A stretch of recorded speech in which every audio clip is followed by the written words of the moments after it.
We have details of these stories and more coming to you shortly. Please stay with us.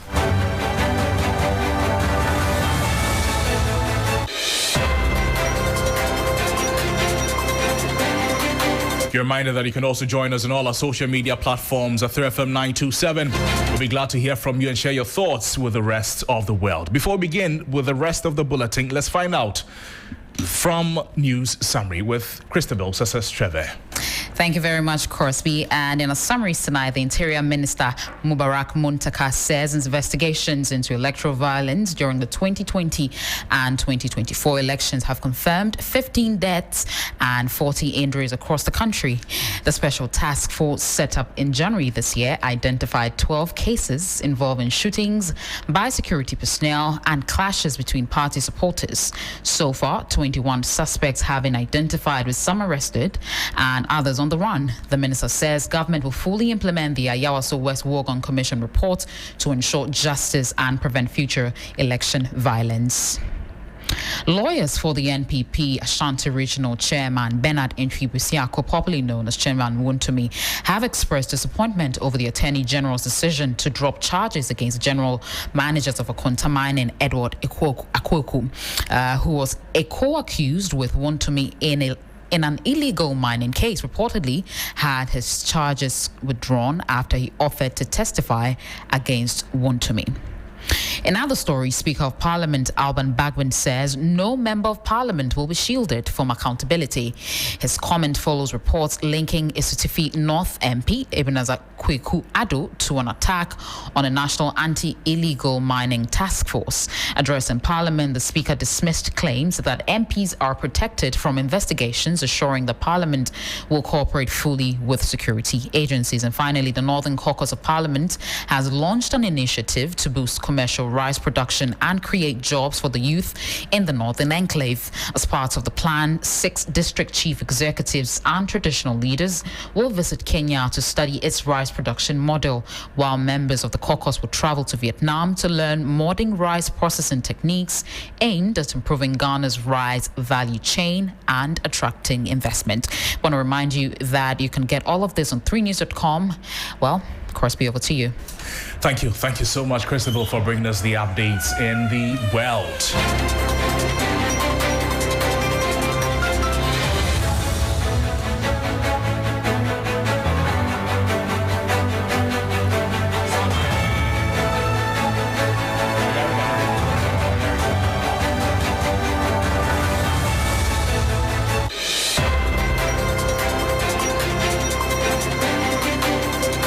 Let's get right into the details of the stories, beginning from here. The Majority Leader Mahama Ayariga has told the Speaker of Parliament Alban Bagwin that the Member of Parliament for Asiedu-Dartey North Ebenezer Kweku-Addo has been interrogated by the CID and sent to court for an alleged attack on the National Anti-Illegal Mining Operations Secretariat, NIMOS, which occurred on Saturday. The MP earlier reported at the CID headquarters after a scheduled meeting today.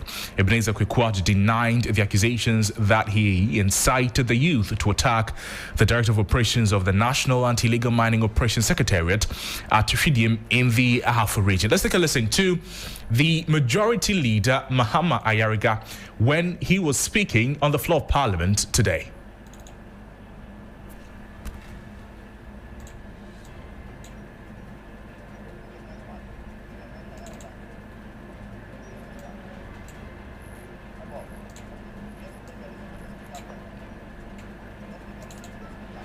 We'll bring you the voice of the Majority Leader Mahama Ayariga shortly. But while in Parliament, the Speaker of Parliament, Alban Sumana Bagwin, he condemned the alleged attack on the members of NIMOS, reminding members of Parliament that their privileges and immunities have limits that they should not go above. Before we hear from Speaker Alban Bagwin, this is the Majority Leader Mahama Ayariga speaking in Parliament today. I invited the member. He came to my office and I was trying to reach Muntaka. I couldn't reach him, so ultimately I had to ask the member to go. If I reach Muntaka, I will call him back. Subsequently, Honorable Muntaka called me back. He was in a meeting when I was calling him. And I told him that I had invited the MP. He was ready to come see whoever he should see. But because we did not hear from him, I had dismissed him. So we scheduled that this morning the member should be sent to the CID headquarters to meet with one of the deputy CID directors for processing. And so this morning he went with our majority chief whip and his lawyer.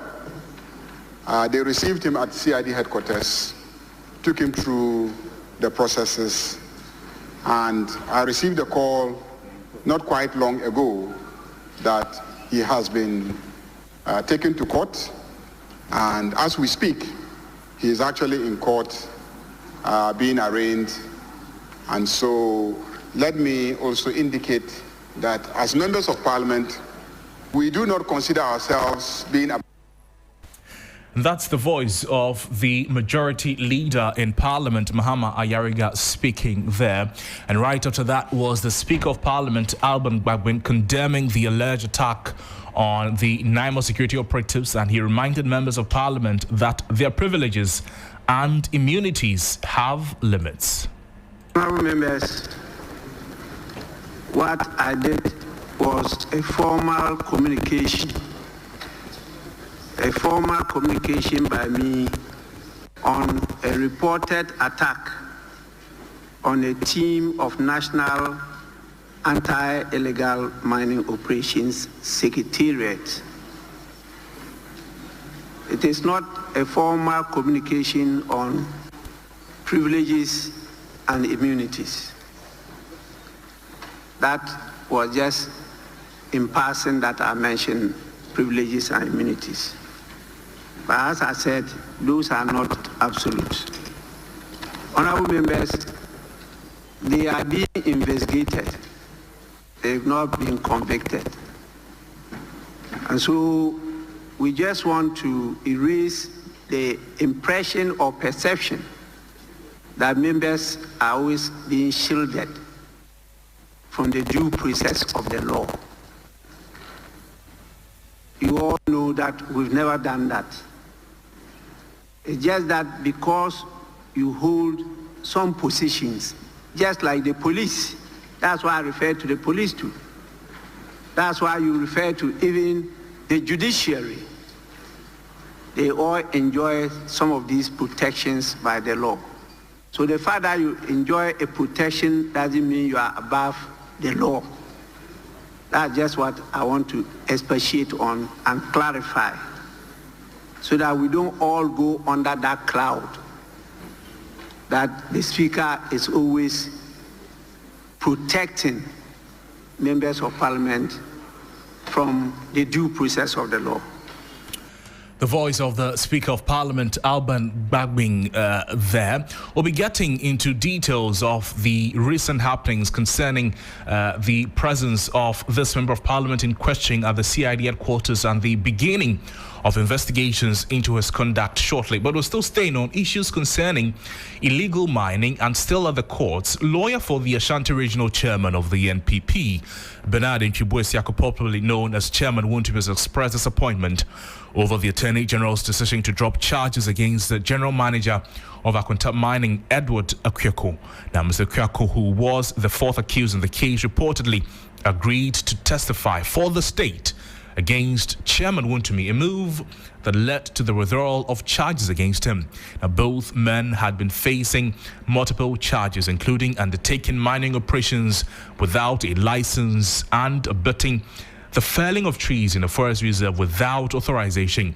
Chairman Wontumi's lawyer, Andy Apiakubi, described the Attorney General's action as unfair and inconsistent, questioning the prosecution's approach. Here is lawyer for Chairman Wontumi, Andy Apiakubi. We have just been served with the notice of withdrawal of the fourth accused person. Yes. So they have come under the rules of court, so they have every right to do so. We are going to prepare our case when they are ready. It doesn't change our position. We have still pleaded not guilty, and come to prosecute the case religiously to the best of our professional expertise. Indeed, I always sound this warning that we should be careful not to attempt to influence decisions of court. Attorney General is also Minister for Justice, and his role as Minister of Justice is even more important than his role as the Attorney General and government prosecutor, because the justice of the moment is so important to every one of us as citizens of the country, because our emblem is freedom and justice. So if Attorney General, with all the materials available to him, all the resources available to him, including him being human personnel, if it is just for him to only rely on a former accused person to prosecute a matter against one of the accused persons or some of the accused persons, and he thinks that justice may not be undermined, that is his decision. I would have thought that his role as Minister of Justice would have persuaded him at all times to be careful that freedom and the justice of the moment is served also on all the accused persons until they are proven guilty. That's the voice of Andy Appiah-Kubi, his chairman, Wuntumi's lawyer, describing the Attorney General's action as unfair and inconsistent, questioning the prosecution's approach. Let's have a conversation on the back of this and speak with Lawrence Buampong-Reko. He's a private legal practitioner. Counsel, good evening to you. Thank you for joining us on the program. The Attorney General has in recent cases withdrawn charges against some accused persons in exchange for testimony. From a legal standpoint, this is a strategy, but is it justifiable enough? Good evening, Mr. Annan, and good evening to your cherished listeners and viewers. Yes, so for purpose of education, let's take it from Article 88, Clause 3. I mean, if you read Article 88, Clause 3, the Attorney General of the Republic of Ghana is responsible for initiating and conducting any prosecutions in court. And when you come under Section 59 of the Criminal and Other Offences Procedure Act 1960, Act 30, it gives the Attorney General the power to withdraw any matter or any charge, okay, that the Attorney General has brought against any person in court.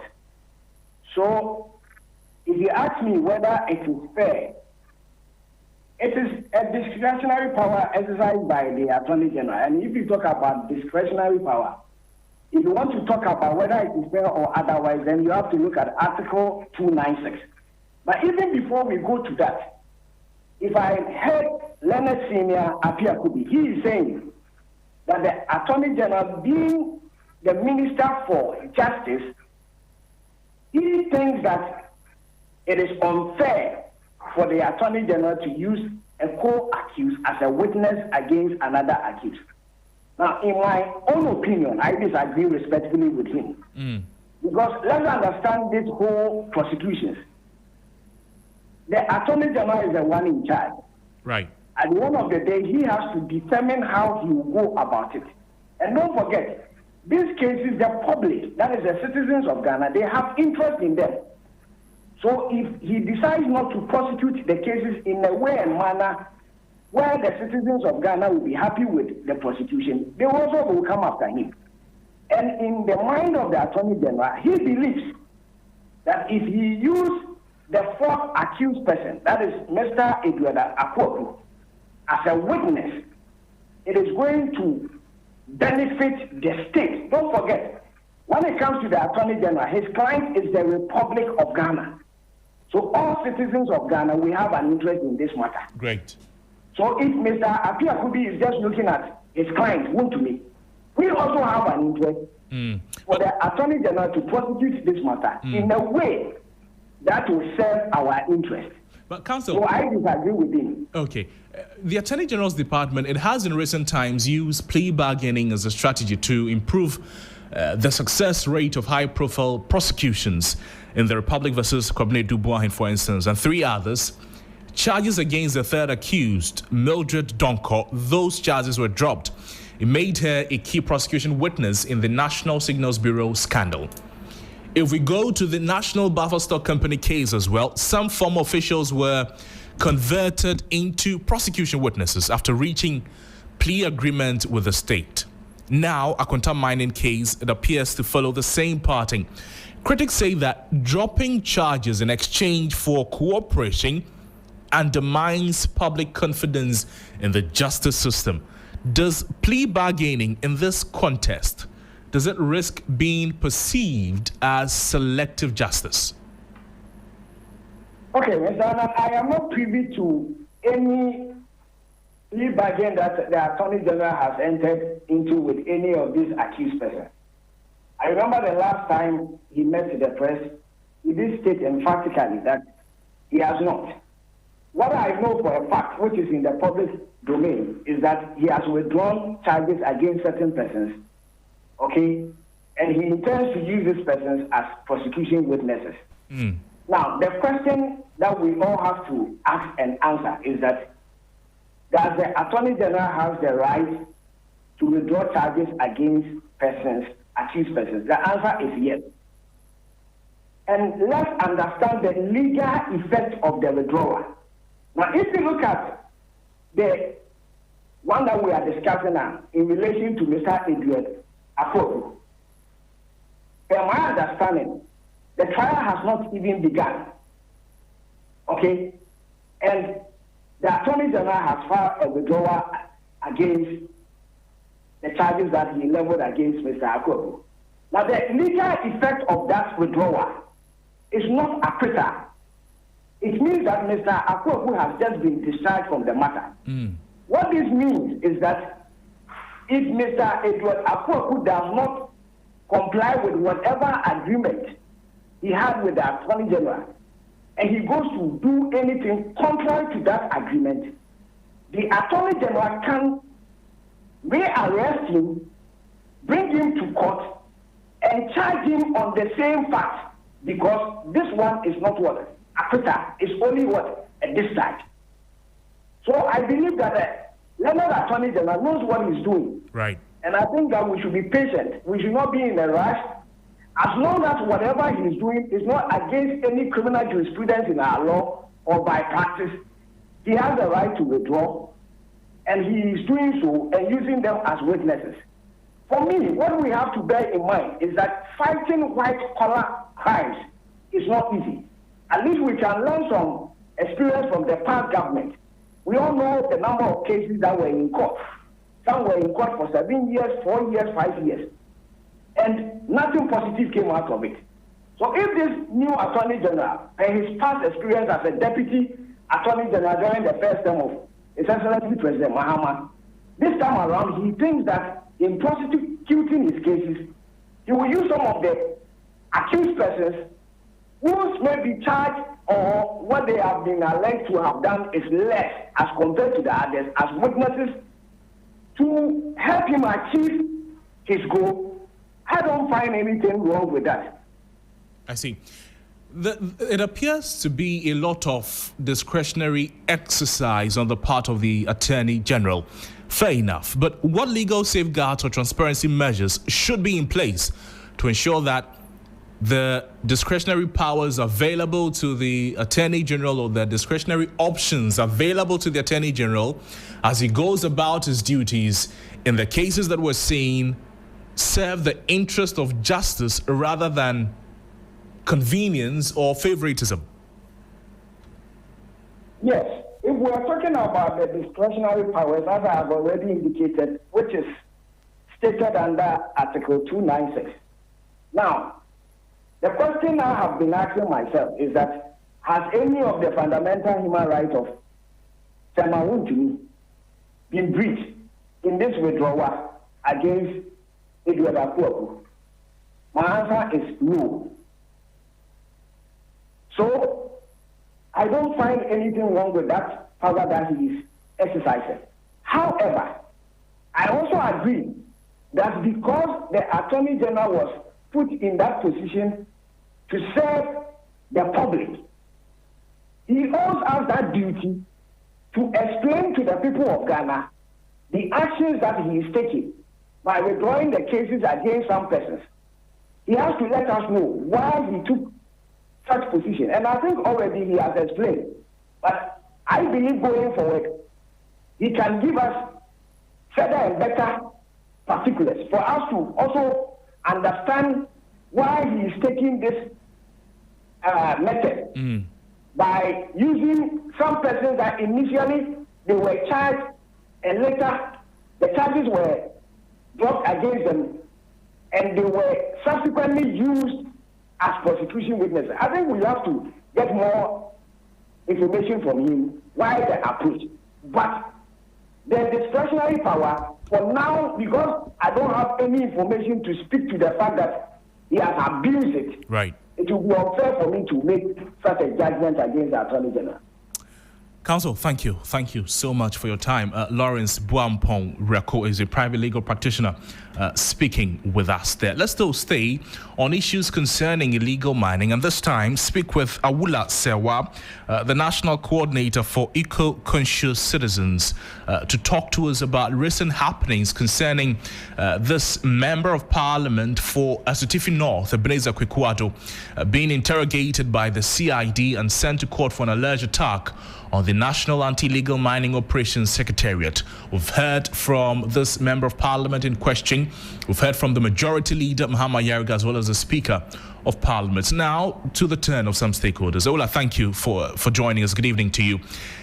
Now that the Asiedu-Dartey North MP has been interrogated and sent to court, how significant is this step in demonstrating government's commitment to holding public officials accountable in the fight against illegal mining? Or you say that just going to court is not enough?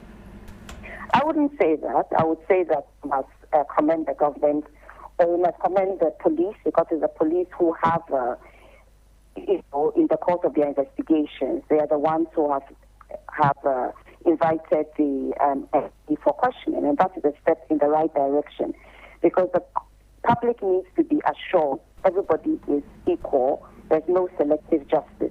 So I do believe it's a step in the right direction. At the end of the day, it's up to the police to investigate. That is their mandate. They have to investigate. And if MP has a case to answer, then you'll be sent to court and prosecuted. When this issue happened on Saturday and then we got to know about it on Sunday, I'm talking about the attack, this Member of Parliament has been dealt with in the court of public opinion. If during the investigations, during the entire court proceedings, it comes out, and I'm saying if, it comes out that this Member of Parliament had no role to play in whatever he's been accused of, based on the perception that the citizens now have of this man in question and his role in whatever operation, whatever happened over the weekend, how are we able to trust the investigations that indeed he has been cleared? You see, the law tells us that a man is innocent until proven guilty. I suppose it would have been helpful if after this incident occurred, people had issued a statement. They were there and they could have given a true account of what actually took place. The report came from trusted award-winning journalist Erastus Asiedu-Dartey, who is a credible witness who has put his life on the line to in the fight against illegal mining. So it would have helped if a statement had come out earlier. But with the silence that went on, obviously there will be speculation going on.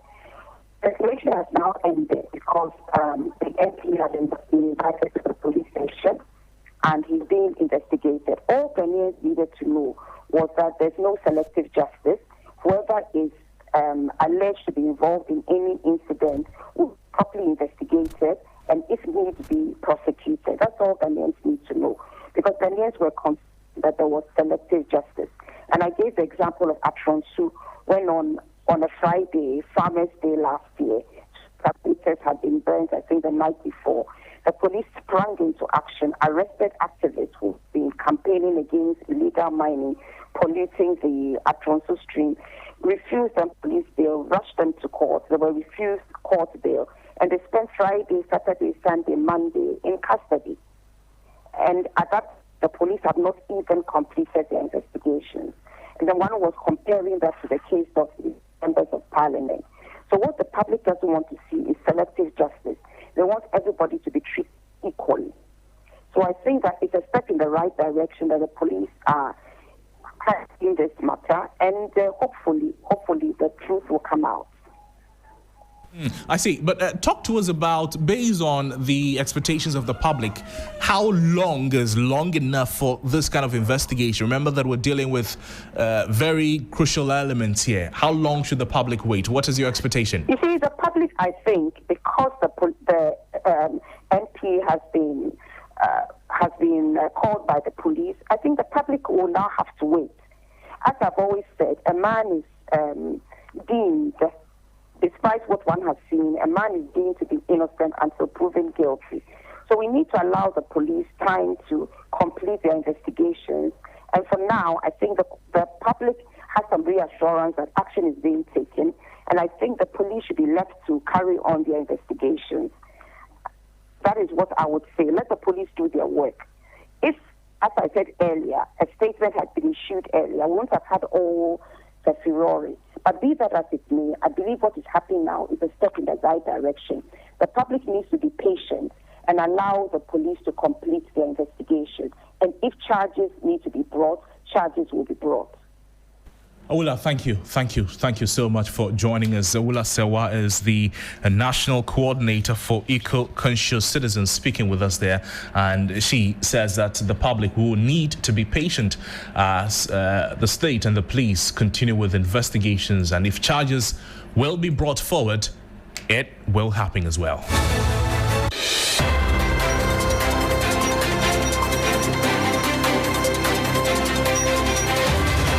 Still joined us on Hot Issues on 3FM 92.7. We're also live on all our social media platforms at 3FM 927. We have just a quick round of commercial. When we come back, we'll delve into more stories that you do not want to miss. We'll be talking about the Office of the Special Prosecutor and the Ghana Revenue Authority in relation to this SML conversation, as well as a lot more concerning the Interior Minister's latest press conference on the 2020 and 2024 election violence, the number of deaths that were recorded, and which people or which groups had a part to play. Stay with us.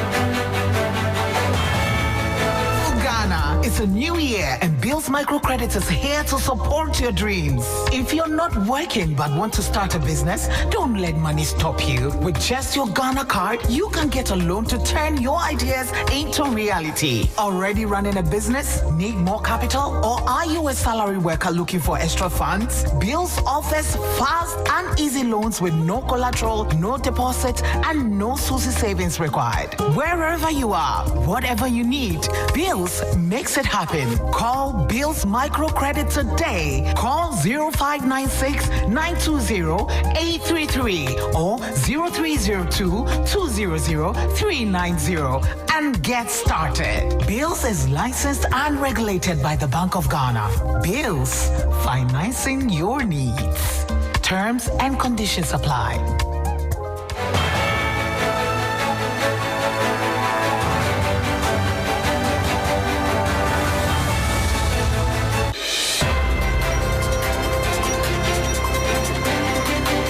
And thank you for staying with us on Hot Edition on 3FM 92.7, also live on all our social media platforms at 3FM 927. Get in touch with us there. Share your thoughts with us and we'll be glad to share them with the rest of the world. Let's bring you some more stories tonight. Following the arrest of the acting head of legal at the Ghana Revenue Authority, the Office of the Special Prosecutor has directed 3 top officials of the authority to appear before it. They include the Commissioner General Anthony Sapon, the Assistant Commissioner in charge of Finance, Celestine Annan, and the Technical Assistant to the Commissioner General, Kenneth Asiedu-Dartey. Now, sources close to the OSP indicate that the summons is connected to a letter allegedly issued by the acting head of legal at the request of lawyers for Strategic Mobilization Ghana Limited, SML, in mid-October. Investigators believe that the 3 senior officials instructed the release of the letter. Now, Mr. Asiedu-Dartey and Mr. Sapon were both former employees of KPMG, the firm that audited SML under a presidential directive earlier this year.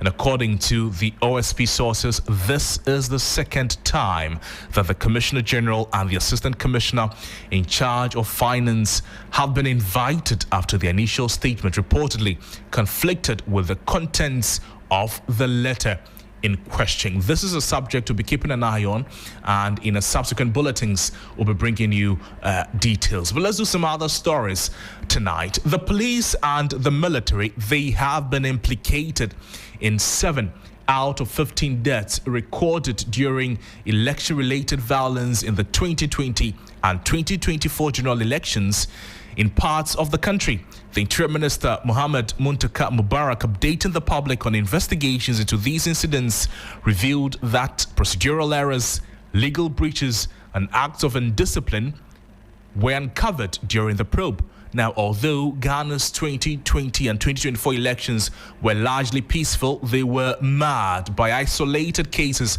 of violence involving confrontations between security personnel and civilians at some polling stations, in some instances leading to the death of some Ghanaians. Now, according to the minister, a 13-member committee set up by the IGP on the president's instructions found that some security officers were directly responsible for several of the deaths recorded. So far, 21 suspects have been identified in connection with the violent incidents which left 15 people dead and some 40 injured. Fatalities from the 2020-2020 elections occurred in Techiman South, Odododo, Ablekuma Central, Banda, Doma West, and Savelugu, while the 2024 polls recorded deaths in Ewutu-Senya East, Tolon, Damango, and Kranza South, Offensive North, and Ahafuano Southwest constituencies. These areas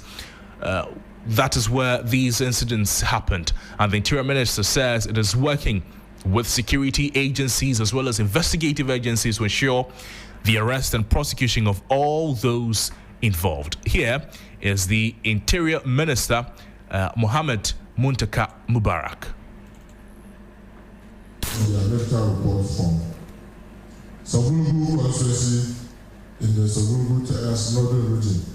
The observation of the task force is that there was no confrontation between NPP and NDC supporters before the shot was fired into the crowd. However, NDC supporters were jubilating and firing gunshots and throwing firecrackers. Again, it was established without doubt that the bullet that killed the deceased, Samira Zakaria, was a shot from a high-velocity rifle. The same bullet also caused injuries to other 3 persons. There are 2 possibilities. The first is that the shot must have been fired into the crowd by one of the persons who were jubilating deliberately or accidentally. And the second alternative is that someone with the intention to kill or injure the jubilants infiltrated into the jubilation crowd and fired the fatal shot. The task force should commend that the family of the deceased be compensated for their loss. The 3 other injured persons should also be compensated based on their medical report and for pain and loss suffered as a result of the injuries. And here again, because as they couldn't establish exactly who fired the shot, the docket is also returned to the cold case unit of the Ghana Police Service for further or for future investigation or further investigation. And that's the voice of Mohammed Muntaka Mubarak, is the Minister for the Interior, speaking there. Joining us now is Mutare Mumuni Mukhtar, the Executive Director of the West Africa Center for Counter-Extremism, joining us for a conversation on the latest concerning the Interior Minister's response or the findings in relation to the 2020 and the 2024 election-related violence. Mukhtar, good evening. Thank you for joining us. We've just heard from the Interior Minister outline the findings of the investigations into the election-related violence. From your perspective, what does this recurring pattern say about Ghana's electoral security environment? Well, it's not any news that our elections are characterized by violence, needless violence that often result in injuries and fatalities. And to the extent that we have gone through serious reforms in terms of processes that can minimize the instances of violence, we continue to see this deadly electoral encounters undermining of Ghana's image as a peaceful and stable country. If you were following our work, the West Africa Center for Counter-Extremism, during the two election events in 2020 and 2024, we characterize the violence around these elections as one of the deadliest elections in our recent history. And you had the minister speak about 15 deaths, 15 in terms of fatality numbers, 40 injuries, and a lot more when it comes to destruction to property and other injuries.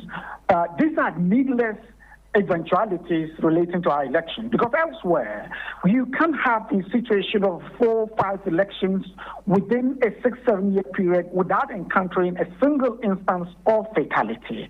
The UK has gone through several elections within a relatively short period, and yet we did not record or witness any incidents like we have in our case. And so it is possible that we can have elections without injuries, without fatalities, and that is what we should be aiming at.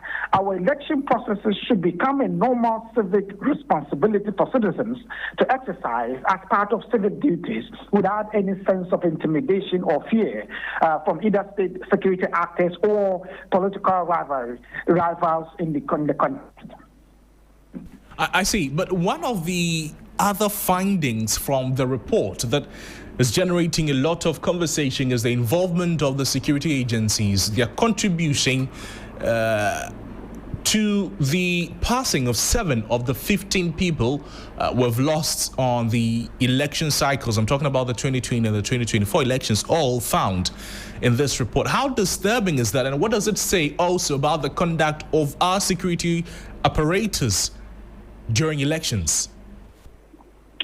Well, we have spoken variously and quite excessively about the pervasive role of our security actors in terms of election violence.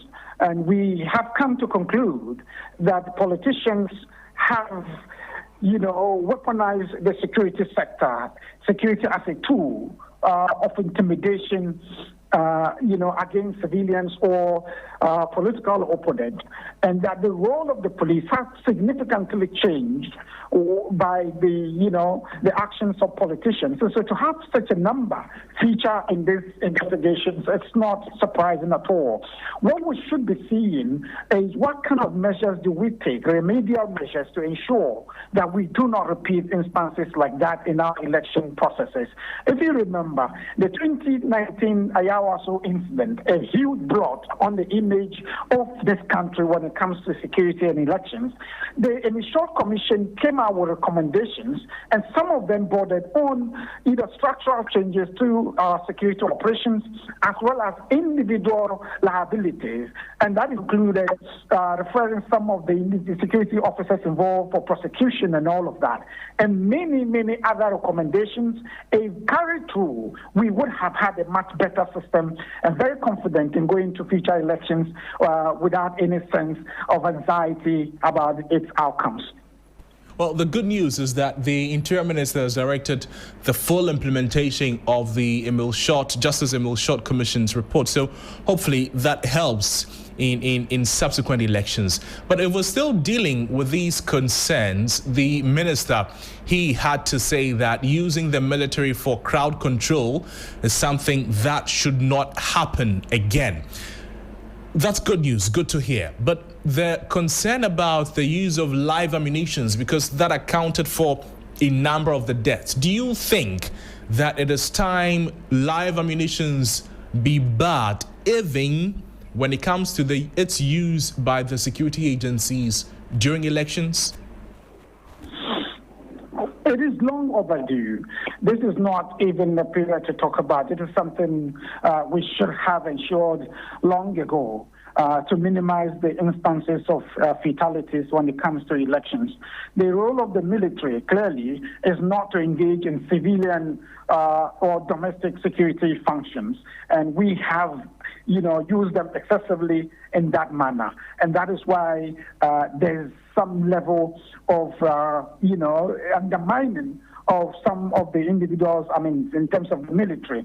And so we need to make a very clear distinction in terms of what role we should be using the military to perform within the state. And what role should we have the security, the law enforcement officers, the Ghana Police Service maintain. That way we continue to establish clear lines of rules when it comes to our elections. This is not in doubt.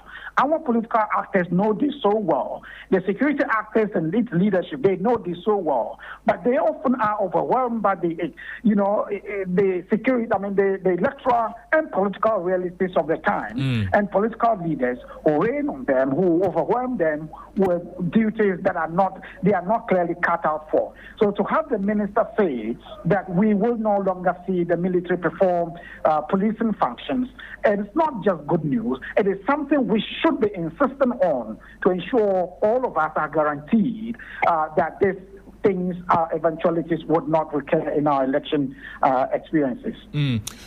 The minister mentioned that some suspects are on bail while others remain at large. The minister also suggested that rains may have washed away some crucial pieces of evidence in the investigation of the committee. Do delays in prosecution, does it risk entrenching a culture of impunity in election-related crimes? When incidents happen, people who are familiar with investigations will tell you that immediacy of action is important when events occur. If you prolong, the process, it creates a possible situation of problems with admissibility of evidence in court during prosecutions, because you want to ensure that you have watertight evidence in prosecuting individuals, especially when they are designated as criminal offenses. And so to have, what the minister say, I'm not surprised, because it's been quite a long time when some of these incidences, occurred. And we need to ensure that we ensure, immediate arrest, investigations and prosecutions of individuals involved in these kinds of things to prevent a situation of impunity that has become part of the game. Because failure to arrest and failure to ensure prosecution, it normalizes electoral violence and impunity that is associated with our elections. And I think that the minister is on the right path, on the right track, and should be given the goodwill and support to ensure that we do not have these things repeat in our election experiences. Finally, are you concerned that no visible action has yet been taken regarding the recent Ablekuma North election violence? Of course, clearly, all of us were calling for the arrest of individuals involved and investigations, at least some kind of official, action around it to ensure that there's some goodwill and support for whatever measures government comes out with. When ministers come out, and making pronouncements and promises, it should elicit goodwill and support from the public. And so the recent case was a good opportunity for us to have that. So we'll build consistency in terms of our actions against electoral violence and, actions that undermine peace in our electoral processes. And I'm hoping that we would have something come out in respect of that. Mukhtar, thank you. Thank you so much for speaking with us. Always a pleasure talking to you, Mukhtar. Mumuni Mukhtar is the Executive Director of the West Africa Center for Counter-Extremism, speaking with us there. Now, before we make way for business, the Lands Ministry has challenged aggrieved mining operators whose licenses have been revoked to go to court for their grievances to be addressed. Appearing before the Public Accounts Committee today, Sulemana maintained that the ministry's decision to revoke the licenses was lawful and backed by evidence of procedural and ethical breaches in the approval process. According to him, there's enough evidence of individuals who owned concessions but did not need them. He, however, failed to mention the number of licenses granted individuals since the NDC government took over the reins of government. Can you, as a ministry, Minerals Commission, EPA, publish for the consumption of this country mining firms whose licenses have been revoked? We need to know. We want that publication done. I think last week, those that we revoked, if you check in the dailies, I'm not very sure, but on our website and on other platforms, we publish all of them, 278 of them. I can send a soft copy of those ones to you so that you can share to your other friends so that you go far. And I'm saying that sooner or later, large-scale companies, those who have gone to take lands, they've gotten the, licenses, and they're now running around to get people to come and invest. When people are holding resources and they want to go and do business, they're not getting speed. We'll revoke them. Thank you very much for publishing the over 270-something revoked licenses. But how many have you granted in the last 8 months? Yeah, so when you inherit a rot system like this, you don't rush to do to repeat the same wrongdoings. So what we are saying is that between 2017 to 2024, we relaxed in ensuring that our laws work. And so what you need to do is to clean the house first. And that's the house cleaning we are doing. We have been transparent. When we got all these irregularities, like I said, we send them back to Minerals Commission. Minerals Commission, if there are administrative issues, if there are issues that emanated from your side, let's correct them so that we don't punish the innocent businessman. And those excerpts of happenings at the Public Accounts Committee today in Parliament.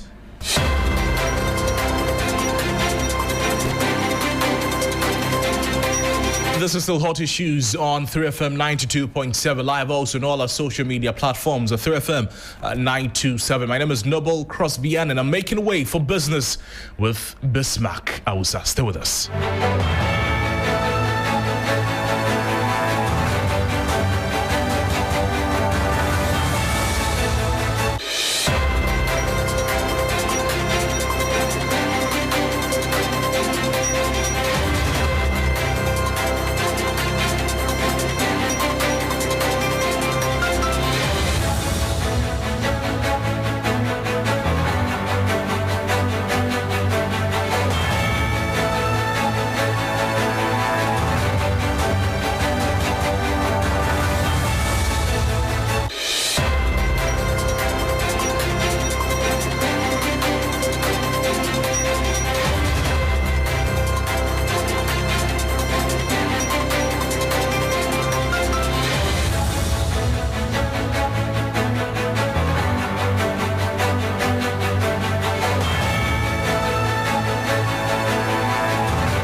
Hello, good evening and welcome to Business News on 3FM 92.7 with me, Bismarck Ausa. Coming up tonight, IMF cautions Bank of Ghana to remain vigilant on inflation control, urging continued cautious monetary policy despite recent interest rate reductions. I am Bismarck Ausa. This headline story and others lined up for you. Please stay.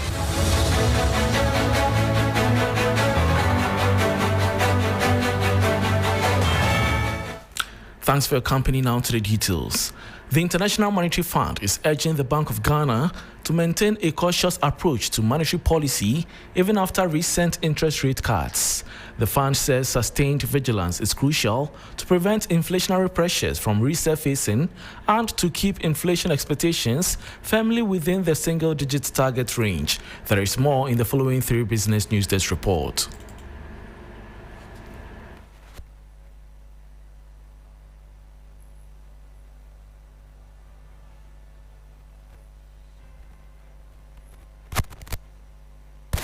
Past errors of excessive and expensive debt accumulation. He urged Ghana to prioritize concessional financing, loans with favorable terms from multilateral institutions like the World Bank, the African Development Bank, AFDB, and the IMF itself. Dr. Adrian Alter noted that current global financial conditions, though slightly eased, still mean elevated interest rates in the international capital markets.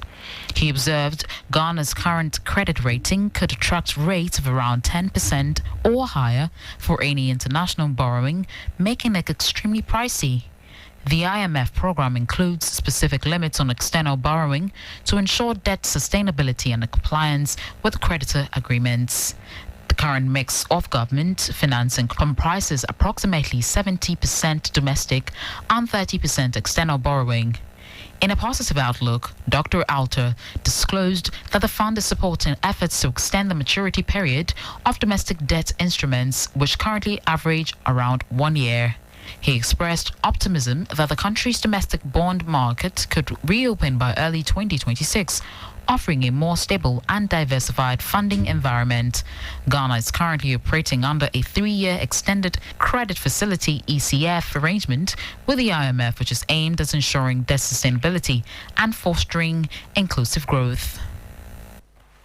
And that was a 3 Business News Desk report. Moving on, a new consumer survey by Maverick Research has revealed that 9 out of 10 consumers in Ghana expect prices of imported goods to fall as the city strengthens, a sign of growing optimism among shoppers and a potential test for pricing strategies across the retail and manufacturing sectors. The following 3 Business News Desk report has details.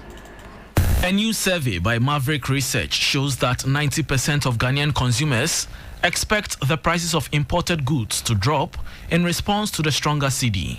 This is compared to 78% who expect similar reductions for locally produced items.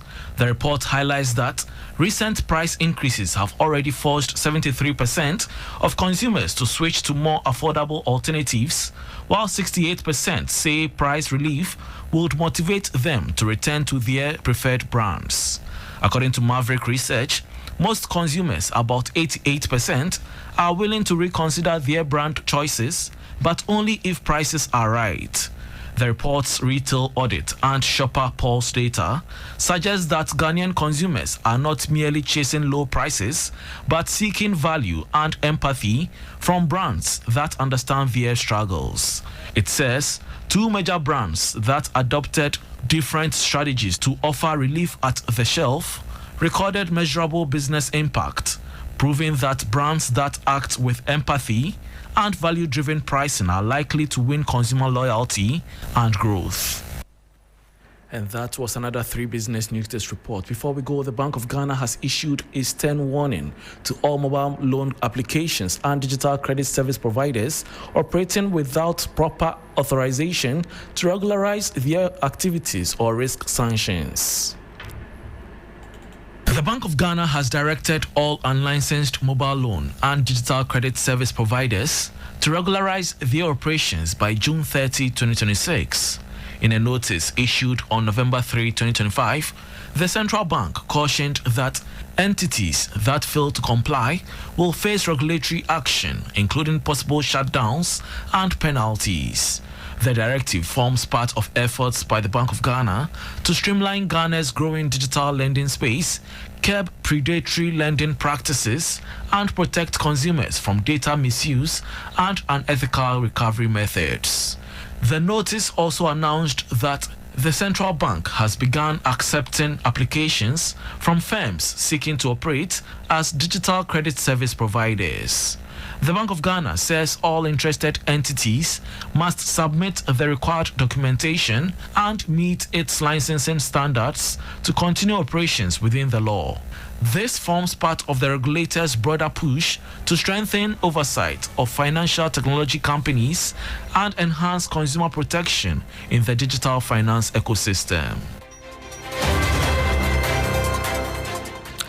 And that was a 3 Business News Desk report on the Bank of Ghana ordering unlicensed mobile loan and digital credit firms to regularize their operations by June 2026 or face sanctions, bringing us to the end of the business segment on Hot Edition on 3FM 92.7 with me, Bismarck. Also, for more business stories, please check out our website 3news.com. And that brings us to the end of the bulletin. Log on to our platform 3news.com. Thanks for your company.